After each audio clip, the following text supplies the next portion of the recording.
Hello, hi everyone. Welcome back to Woo Can Cook. My name is Wesley, and this is a show where we are slowly cooking our way through all of the food from my childhood. Today we're diving back into our series dedicated to Chinese comfort food classics with a shot at a Shanghainese scallion flatbread or qianbing. Now, those following along will know that we are certainly no strangers to the slightly more common Taiwanese scallion pancake or zhongyobing, and while our flatbread construction has many similarities, it is in fact quite different from our zhongyobing for one reason in particular, which is that our flatbread today contains leavening agents. Today that's going to be a bit of dry active yeast and baking powder. For those unfamiliar, at its core, both the zhongyobing and qianbing are assembled very similarly. We have a high hydration flour and water-based dough that we're then rolling out very thinly, layering in scallions and sesame oil, and then finally wrapping into coils to create these nice flaky layers. Today, however, for our qianbing, the addition of our dry active yeast and baking powder is going to create a significant amount more rise, first in our proofing process, and then again in our frying process, resulting in what I can only describe as more of a focaccia-like texture due to its fluffy, oily qualities. Finally, to round all of this out, because dipping sauces are everything that we all need in life, we're also going to be assembling a sweet and spicy chili oil sauce to accompany our flatbread for a nice savory finish as well. Okay, so let's get into it.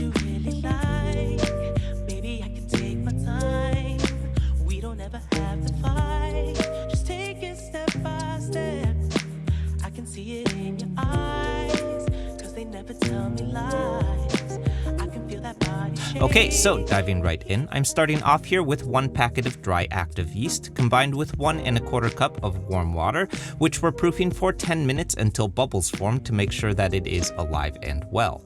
This is where all of the big pockets of air are going to come from in our flatbread today, not unlike a loaf of bread. To me, this is also the #1 biggest difference between the Shanghainese flatbread that we're making today and the more common Taiwanese zhongyobing scallion pancake. In any case, once we are certain that our yeast is alive and well, I'm adding in a pinch of kosher salt plus a half teaspoon of baking powder. Just as with cakes and other baked goods, that baking powder is going to activate once we introduce some heat, giving us a secondary rise for an even fluffier flatbread. Last up, this is about 2 cups of AP flour that I'm folding in about 1/4 cup at a time, working gradually and paying attention to the texture of our dough as we need. I'm looking for a relatively high moisture dough here, which means that it's gonna feel a little bit tacky and sticky, but I assure you that this is exactly what we're looking for. Finally, I'm covering this all up in plastic wrap and letting my dough proof in an oven with the oven light on for 2 hours. Meanwhile, while our dough proofs, I'm getting to work on literally the only other ingredient in our dish today, which is going to be 4 green onions or scallions, they are essentially the same thing, sliced up thinly. Then last up, rounding out our mise en place today is going to be our dipping sauce. Now, just like a focaccia, a qianbing is traditionally not served with any sides at all, which I actually really enjoy. This makes for a wonderful simple breakfast, side, or really anything in between. That said, I also think that an oil-centric dipping sauce is going to pair really nicely here, not unlike how I prefer to eat my scallion pancakes as well.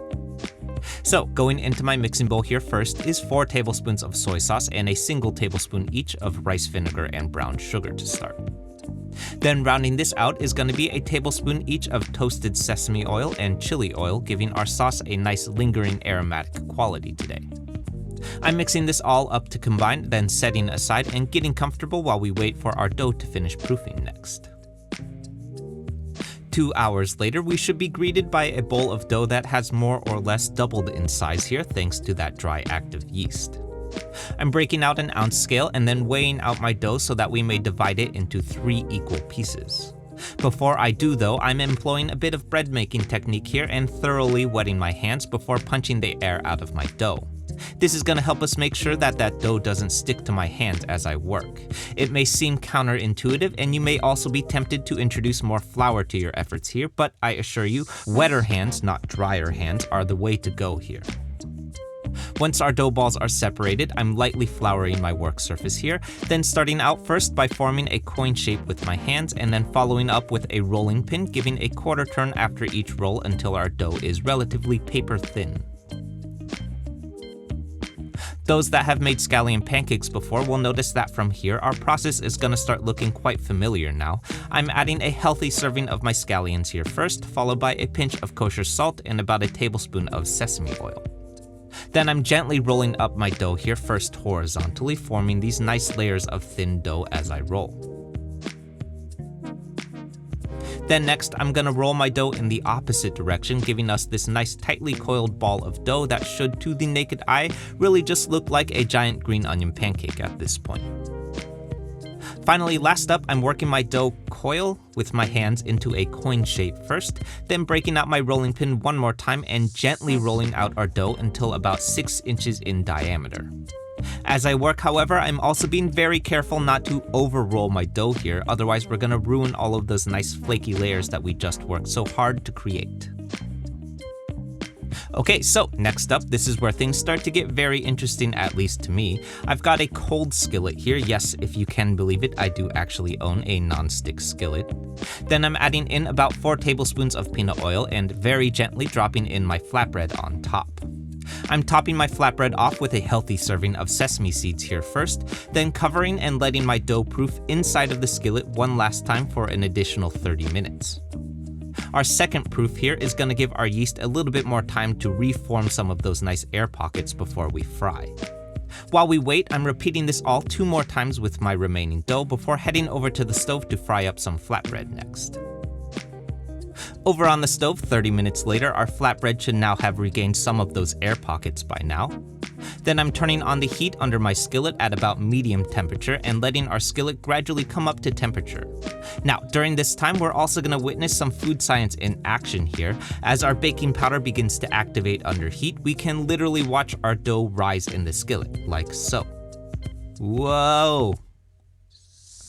Okay, enough of that. I'm giving this about 3 to 4 minutes on its first side before flipping and frying for an additional 3 minutes until golden brown on both sides. Finally, I'm slicing this all up into pieces, then serving with a side of our chili oil dipping sauce, and we're ready to eat. Okay, so those that have been following along with this channel may know that the green onion pancake, or 葱油饼, was in fact one of the very first recipes that we ever published, and more importantly, was also one of the very first things that I ever learned how to cook. So, suffice to say that when I learned that this giant food science monster yeasted version of one of my very favorite dishes even existed, you better damn well believe that I'm gonna try and make this.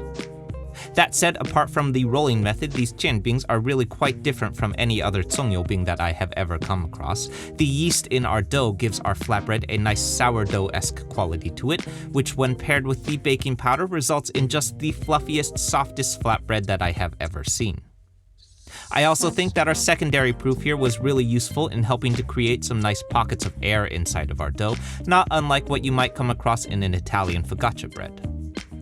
Then the delicate layers of dough that we have coiled into our flatbread result in this nice flaky texture to it when it pulls apart. Finally, I'll stand by what I said earlier. You can absolutely eat these things plain for a simple breakfast or side with a cup of coffee or whiskey. But I will also say that our chili oil sauce pairs really nicely with the oily texture of our flatbread and is well worth the extra 5 minutes of prep time while you wait for your dough to proof. Okay, so that's it everyone. I hope you enjoyed this and I hope you give this one a shot. For those who are new to the channel, this one is part of a larger series dedicated to Chinese comfort food classics, so definitely check out that series next if you haven't yet because there's a lot of these. For the Bay Area locals, the Wu Can Cook Fried Rice pop-up is back at 2 Pitchers Brewing in Oakland this weekend, so come by and say hi then if you can. More about that at wucancook.com/eats.